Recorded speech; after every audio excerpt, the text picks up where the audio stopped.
કોઈ માનવ ભગવાન મહાદેવની કથાનું શ્રવણ કરે છે, તે માનવનું દર્શન કરવા માત્રથી સર્વ તીર્થ યાત્રા કરવાનું ફળ મળે છે. તેટલો જ નહીં નારદ, જે કોઈ માનવ ભગવાન મહાદેવની કથાનું શ્રવણ કરે છે, તે માનવનું દર્શન કરવા માત્રથી આપણું મંગલ નહીં પરમ મંગલ થાય છે. ભગવાન મહાદેવની કથા સાંભળનારનો જો એટલો મહિમા હોય કે તેમનું દર્શન કરવાથી પરમ કલ્યાણ થાય છે, તો જે માનવ ભગવાન મહાદેવની કથાનું શ્રવણ કરે છે તેના માટે આ જગતમાં કોઈ શબ્દ જ નથી. કિમ બ્રવમી ફલમ, તે ફલનું હું કેવી રીતે વર્ણન કરી શકું? હે નારદ, મહાદેવની કથા જે સાંભળે છે તે માનવ દર્શનીય છે, તે માનવ વંદન કરવાને યોગ્ય છે. સુત પુરાણજી પ્રયાગ તીર્થમાં કહે છે કે હે મહાત્માઓ, આપ સૌ બહુ જ ભાગ્યવાન છો. તમે સૌ ભગવાન મહાદેવની કથાનું શ્રવણ કરો છો, આપ સૌ દર્શનીય છો. આવી રીતે ભગવાન મહાદેવની કથા સાંભળવાનો મહિમા કહેતા ભગવાન વેદ વ્યાસજી બ્રહ્માના મુખમાંથી નારદને કથા સંભળાવે છે. બ્રહ્મા કહે છે, હે નારદ, પરમ તત્વ, આદિ તત્વ, મૂળ તત્વ, નિરાકાર તત્વને યાદ કરી, શિવ તત્વને પ્રણામ કરી હું આપને ભગવાન મહાદેવની કથા કહું છું. શિવ તત્વમ નામ અયમ, શિવ તત્વને યાદ કરું છું. પરંતુ હે નારદ, પ્રથમ હું આપને કહું છું, શિવ તત્વમ મયાને, શિવ તત્વને હું નથી જાણતો. હું તો નથી જાણતો, પરંતુ વિષ્ણુને પણ આ તત્વની પૂર્ણ જાણ નથી. અહીંયાથી બ્રહ્માજી કથાનો પ્રારંભ કરે છે. શિવ તત્વમ મયાનેવ વિષ્ણુ નાપી યથારથતઃ જ્ઞાતજચ્ચ પરમં રૂપં મદભૂતં ચ પરેણ, મદભૂતં ચ પરેણ. અદ્ભુતી અલૌકિક કોઈ આદિ તત્વ, કોઈ મૂળ તત્વ, કોઈ પરમ તત્વ જે નિરાકાર છે, જેમનું કોઈ નામ નથી નારદ, રંગરૂપ ગુણ નહીં એસા હે ઠિકાના. હે નારદ, કેવી રીતે હું તમને સમજાવું? જેનો રંગ હોય, જેનો આકાર હોય, જેનું કદ હોય, તે વસ્તુને સમજાવી શકાય છે. પણ જેમનું રૂપ નથી, કોઈ રંગ નથી, કોઈ આકાર નથી, તે તત્વને કેવી રીતે નારદ હું સમજાવું? જે તત્વને હું પણ નથી જાણતો, દેવતાઓ પણ નથી જાણતા, વિષ્ણુને પણ પૂર્ણ જાણ નથી, એ પરમ તત્વ, એ આદિ તત્વ, એ મૂળ તત્વ, જેમને આપણે શિવ કહીએ, જેમને આપણે બ્રહ્મ કહીએ છીએ,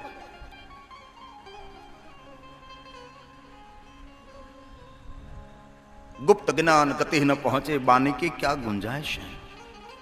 હે નારદ, જે તત્વને વેદો નેતિ નેતિ નેતિ કહે છે, ન ઇતિ, બસ કોઈ છે, કોઈ છે.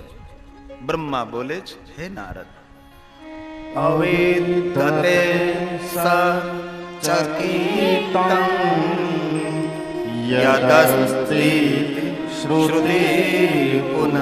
શ્રુતિ વારંવાર કહે, સત્યમ જ્ઞાનમ મંતમ ચ પરમાનંદમ પરમ મયમ, પરમાનંદમ પરમ મયમ. હે નારદ, કોઈ પરમ તત્વ, કોઈ આદિ તત્વ છે,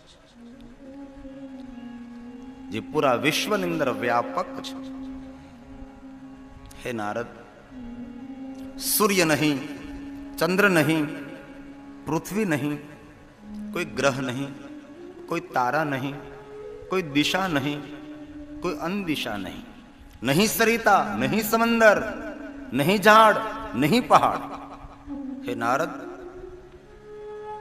આપણે આંખો દ્વારા જે આપણે જોઈ રહ્યા છે એક પણ વસ્તુ નહીં, ઘનઘોર અંધકાર. નારદ કહે, પિતામહ બ્રહ્મા, એ ઘનઘોર અંધકારમાં કોણ હતું? બ્રહ્મા કહે, કોણ હતું તેની મને ખબર નથી, પણ કોઈ હતું એ મારે શ્રદ્ધા છે. જે તત્વને હું પૂર્ણ રીતે જાણતો નથી,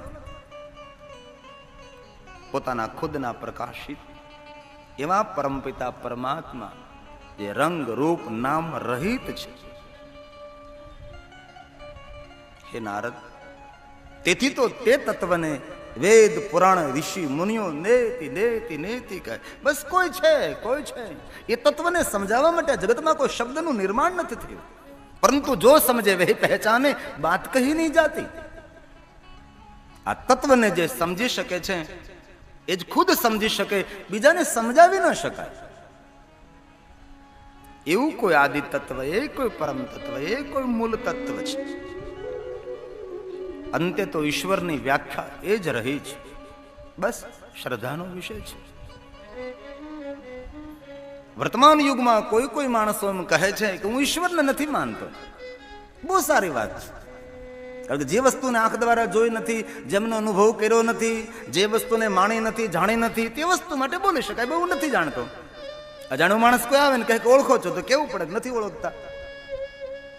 જે વસ્તુની પહેચાન નથી, જે વસ્તુને જાણવાનો પ્રયાસ નથી કર્યો, જે વસ્તુ નિકટ નહીં, એના માટે કહી શકાય છે કે હું ઈશ્વરને નથી માનતો. એવા એક નહીં અનેક માણસો તમને મળે છે.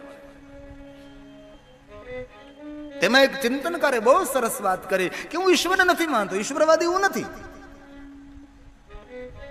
અને અનેક માણસો એવા છે આ વર્તમાન યુગમાં ભગવાનને નથી માનતા. પણ પંક્તિ બહુ સરસ બોલ્યા છે, હું ઈશ્વરને નથી માનતો કારણ કે મેં ઈશ્વરને જોયા નથી, ઈશ્વરને મેં માન્યા નથી, તેને જાણ્યા નથી. હું ઈશ્વરને નથી માનતો, પરંતુ પાછળથી બોલે છે કે હું ઈશ્વરને નથી માનતો, પણ જે માણસો ઈશ્વરમાં માને છે તેને હું બહુ માનું છું. જે માણસો ઈશ્વરમાં માને છે એમને હું દિલથી માનું છું.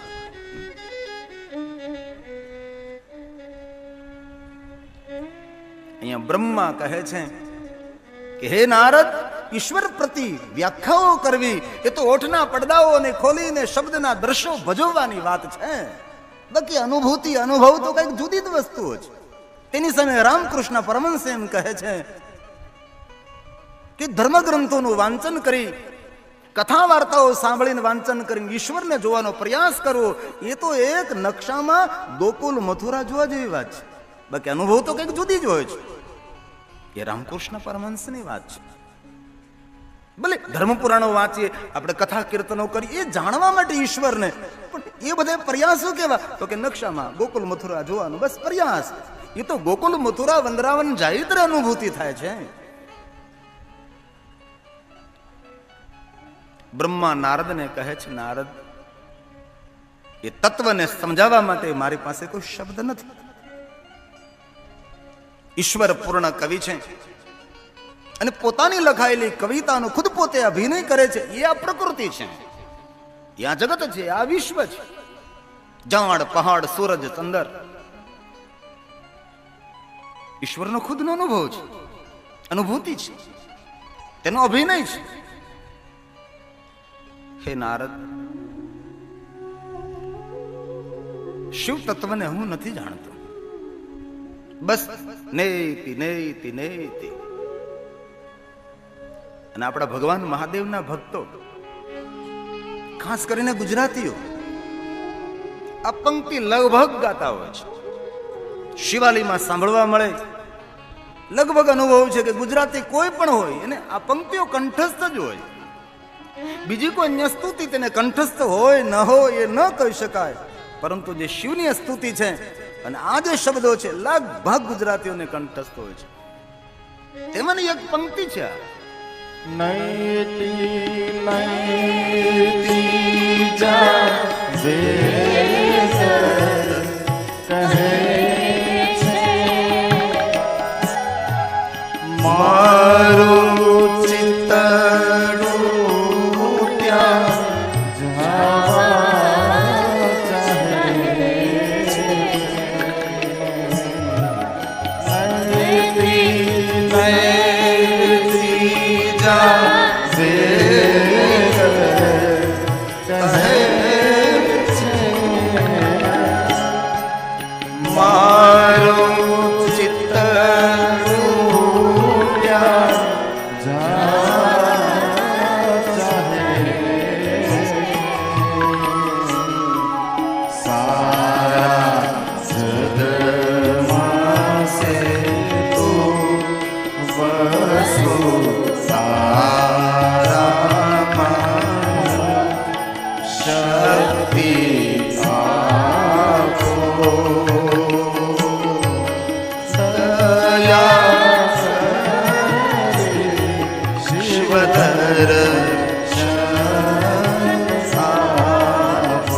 તમારી અકળ ગતિ દુઃખ આપો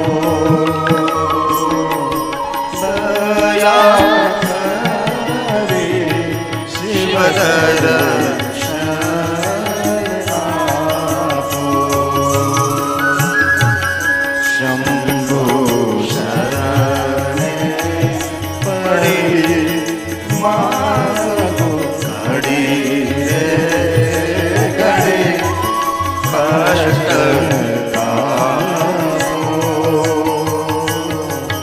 દયા કરી શિવ દર્શન આપો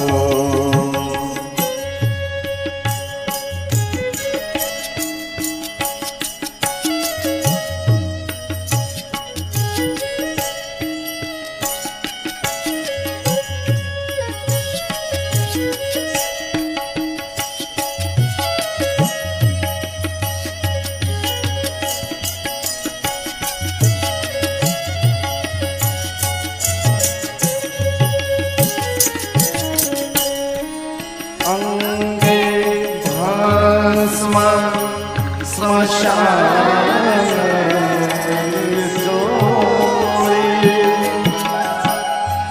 સંગે રાખો સદા ભૂત છોડ હે મહાદેવ અંગે ભસ્મ સ્મશાન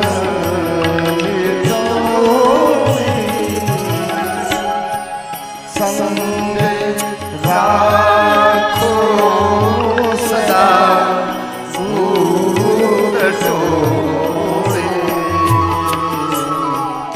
ભાલે તિલક કર્યો કંઠે વિષ કર્યો અમૃત આપો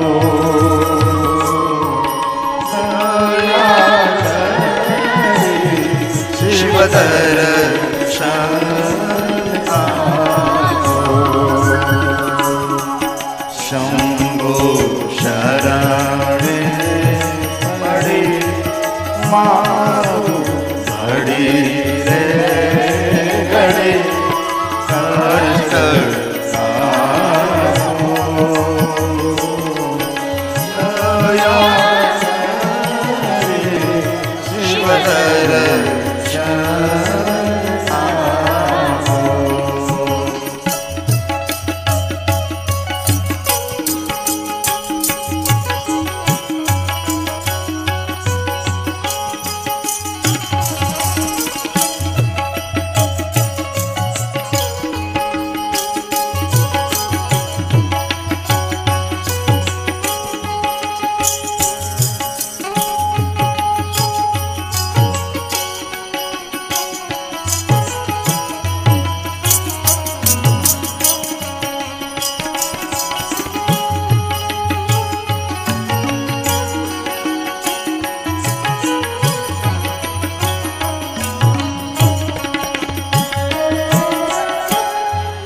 આપો દ્રષ્ટિમાં તેજ અનોખું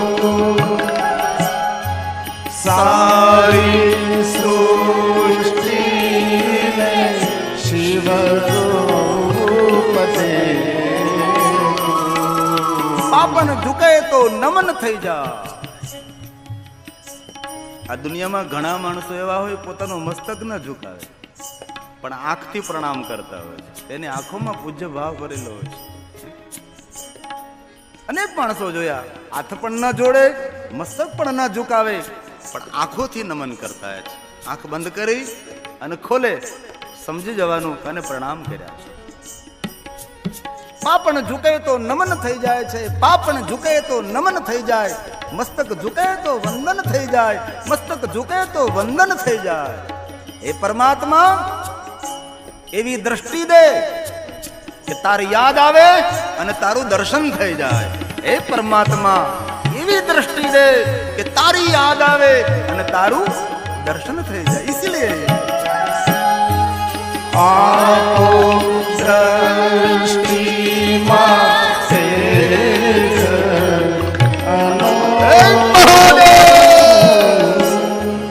सारे सृष्टि शिव रूप से मारा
બ્રહ્મા નારદને કહે છે, હે નારદ, હું આપને ભગવાન મહાદેવની કથા કહું તે પહેલા બ્રહ્મને નહીં, બ્રહ્મના બીજને પ્રણામ કરું.